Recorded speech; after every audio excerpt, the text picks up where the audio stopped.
Hi అండి అందరికీ. ఈరోజు పెరుగు బెండకాయ పులుసు చేసుకుందాము రండి.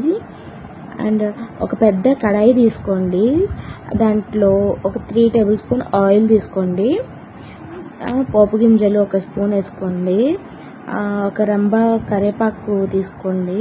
అవన్నీ బాగా ఫ్రై అయిన తర్వాత చిట్టుపట్లు అడిగిన తర్వాత ఒక 4 టమాటోస్ తీసుకొని కట్ చేసుకున్నవి చిన్నగా కట్ చేసుకొని వేసుకోండి.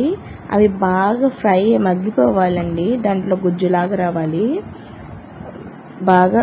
అంటే ఇవన్నీ మీడియం ఫ్లోర్ లో టు మీడియం ఫ్లోర్లోనే పెట్టుకోవాలి. హై మాత్రం అస్సలు పెట్టబాకండి. దాంట్లోనే 1 టేబుల్ స్పూన్ కారము మీ పిల్లలకి తగ్గినంత పెట్టుకోండి. నేను చిన్నపిల్లల కోసం వేస్తున్నాను కాబట్టి నాకు 1 టేబుల్ స్పూన్ చాలు. దాంట్లో మళ్ళీ 1 టేబుల్ స్పూన్ టర్మరిక్ పౌడర్ అంటే హల్దీ పౌడర్ వేయండి. ధనియాల పౌడర్ ఉంటుంది కదా, అది మీ ఇంట్లో చేసుకుని ఉంటే అది ఓకే, లేకపోతే ఇన్స్టెంట్గా దొరకద్ది, ఆర్చి ఎవరెస్ట్ దాంట్లో ఉంటుంది, అది 2 టేబుల్ స్పూన్ వేసుకునే ధనియాల పౌడరు. బాగా ఇదైన తర్వాత పెరుగు వేసుకోండి. ఒకవేళ మీరు హోమ్ మేడ్ పెరుగు ఉంటే హోమ్ మేడ్ వేసుకోండి, కానీ నా దగ్గర లేదు కాబట్టి నేను ప్యాకెట్ వేసుకుంటున్నాను. అయితే మీరు ఇప్పుడు ఈ పెరుగు ఉంది కదా, ఇదేంటంటే మీరు కొంచెం పుల్లగా తీసుకోండి, ఎందుకంటే పెరుగు పులుసు కదా, దానికి టేస్ట్ బాగుంటుంది. పుల్లటి పెరుగు అయితే బాగుంటుంది.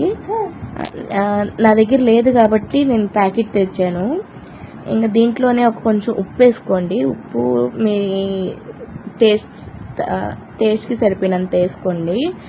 అండ్ తర్వాత బాగా కదిలించి తర్వాత దాంట్లోనే చాప్ చేసుకున్నవి ఇవి బెండకాయలు ఉన్నాయి కదా, మీడియం సైజులో కట్ చేసుకొని వేసుకోండి. వాటర్ ఒక గ్లాస్ వాటర్ వేసుకోండి. దాని తర్వాత మూతేసి ఒక 15 మినిట్స్ తర్వాత వదిలేయండి సిమ్లోనే. తర్వాత మూత తీసి చూడండి, ఒకసారి కదిలియండి. బెండకాయలు మగ్గిపోయాయో లేవో ఒకసారి చూసుకోండి. ఇప్పుడు నేను చెక్ చేశాను కదా, ఆ టైప్లోనే చెక్ చేసుకోండి. ఓకే, మీకు మగ్గిపోయాయి ఓకే అన్న తర్వాత అన్నీ దగ్గరికి కొంచెం అంతా క్లీన్ చేసుకొని దగ్గర తీసుకోండి. తర్వాత కర్రీ అంతా కొంచెం గట్టిపడే వరకు, అంటే నీళ్ళగా కాకుండా కొంచెం గట్టిపడే వరకు దగ్గర తీసుకోండి. దాని తర్వాత బాగా సిమ్లో బాగా మరగనివ్వాలి. అది బాగా మరిగిన తర్వాత ఒకవేళ మీ దగ్గర కొత్తిమీర వేసుకుంటే కొత్తిమీర కూడా వేసుకోండి, చాలా బాగుంటుంది. కానీ నా దగ్గర లేదు, నేను స్కిప్ చేశాను. మీరు ఉంటే వేసుకోండి కంపల్సరీగా, చాలా టేస్ట్ బాగుంటుంది. అంతేనండి, టేస్టీగా మజ్జిగ బెండకాయ పులుసు రెడీ అయిపోతుంది. మీకు కావాల్సి ఉంటే ఒక 3 eggs 4 eggs కూడా బాయిల్ చేసుకొని దాంట్లో వదులుకోవచ్చు. నేను క్యారేజ్ కోసం కాబట్టి నేను 2 eggs బాయిల్ చేసి దాంట్లో వదిలాను. చాలా బాగుంటుందండి ఎగ్స్తో పాటు తింటుంటే. మీరు కూడా ట్రై చేసి చూడండి, చాలా బాగుంటుంది. నేను కలిపి పెట్టాను, ఇంకా కొంచెం సిమ్లో వండిన తర్వాత వేద్దామని చెప్పి ఇప్పుడు వేస్తున్నాను. 2 eggs వేస్తున్నాను, నాకు చాలు 2 eggs. మేము తినము కాబట్టి అయాన్ కోసం ఒకటే.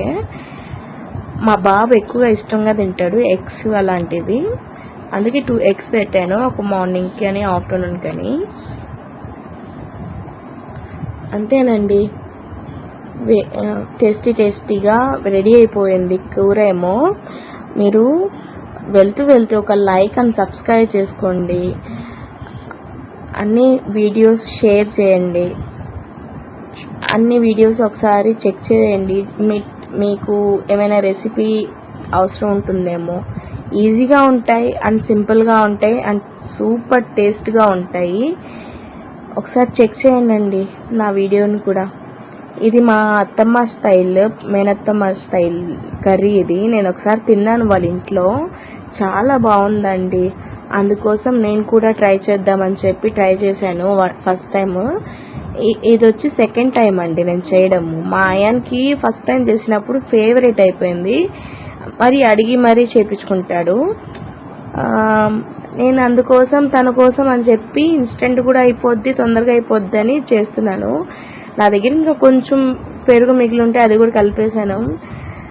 మీకు ఎంత క్వాంటిటీ కావాలో అంతంత క్వాంటిటీ మీరు వేసుకోండి. చాలా బాగుంటుందండి. ఒకసారి టేస్ట్ చేసి కామెంట్ చేయండి. చాలా బాగుంటుంది. ప్లీజ్ లైక్ అండ్ సబ్స్క్రైబ్ అండి. Thank you.